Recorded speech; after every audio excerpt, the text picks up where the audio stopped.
on the Hour, sponsored by Progressive Insurance. I'm Tammy McCormick. The House has approved a bill to force the release of the Jeffrey Epstein files. The rules are suspended, the bill is passed, and without objection, the motion to reconsider is laid on the table. There could be some complications, including President Trump's call for an investigation into Epstein's relations with some top Democrats. CBS's Scott McFarland has that. It may not be the motivation, but it's definitely an issue here. The president says he wants an investigation of ties between Epstein and Democratic officials and leaders. The U.S. Attorney General has launched it. She's assigned it to the U.S. Attorney in the Southern District of New York. Yes, that could be one of the reasons the Department of Justice holds back certain parts of these files. I don't see, no matter what happens with this vote, no matter what happens with this bill, I don't see it stopping the questions and the accusations that things are being held back. The Senate could also redact information over privacy concerns for victims.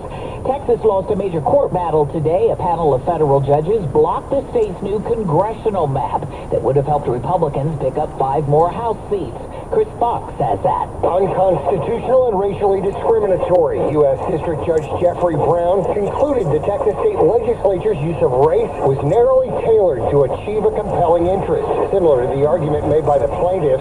LULAC attorney Nina Perales represented them. If you're targeting a district for dismantling it because of its minority composition, that's unconstitutional. Texas Attorney General Ken Paxton says they will appeal to the U.S. Supreme Court. In a statement, he said the big, beautiful map was entirely legal and passed for partisan purposes. Chris Fox for CBS News, Austin. At the White House today, an elaborate welcome for the Crown Prince of Saudi Arabia. It was his first visit to the White House since the murder of Washington Post journalist Jamal Khashoggi by Saudi agents. Reporters asked about it. Things happened, but he knew nothing about it, and we can leave it at that. You don't have to embarrass our guest by asking a question like that. Trump was then asked about the F-35 fighter jets he's willing to sell to the kingdom and whether Israel would object.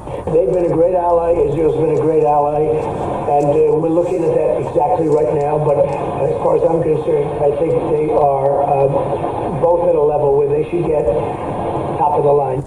On Wall Street today, stocks finished lower, dragged down by tech. The Dow Jones Industrials were off nearly 500 points. The Nasdaq lower by 275. This is CBS News. Well, that's today's news. I didn't hear any good news, did you? I didn't think so. I guess it's all about perspective. The glass is half full. Well, as always, I'd like to thank you again for coming along with me on these Dash Cab News adventures. You know the drill. Peace, love, and all that hippie jazz. Bye-bye, everybody. It's 60 degrees in Oakland, California.